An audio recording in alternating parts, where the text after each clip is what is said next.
Femme de coquille, c'est avant tout l'histoire d'une jeune femme, débarquée d'une vie au cours de laquelle elle a eu ce sentiment douloureux tout le temps, de n'être absolument rien pour personne.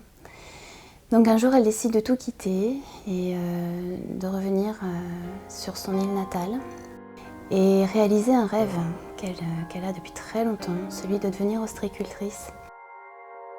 Mais c'est avant toute chose un roman noir, puisque dans les toutes premières lignes de l'histoire, Mélina, donc mon héroïne, découvre un cadavre dans les Bouchots. Et à partir de là, l'histoire commence véritablement. Et c'est un véritable combat qu'elle va devoir mener, puisqu'un combat émaillé au fil des pages de morts suspectes. Je suis native des terres salées de l'île d'Oléron. Mon grand-père était ostréiculteur, je suis femme de marin-pêcheur. Donc en fait, j'ai grandi à l'ombre de ces patrimoines maritimes. Alors l'idée, forcément, c'était de partager ces traditions ancestrales. C'était aussi de mettre en relief une île méconnue. J'ai coutume de dire magique, pour ne pas dire magicienne, très sauvage.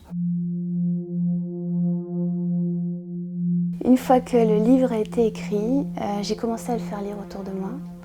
J'avais pas au départ imaginé une seule seconde que ce livre pourrait être publié. Donc un jour, j'ai franchi le pas, je l'ai envoyé. Et c'est vrai que ça a été pour moi peut-être, je vais même le dire comme ça, une renaissance, véritablement. Quand ce livre a plu et qu'on m'a proposé aux éditions Incartade, du coup, de l'éditer, de franchir le pas. Au travers de Femme de coquille, de cette intrigue noire et passionnée, je vous souhaite un très beau voyage.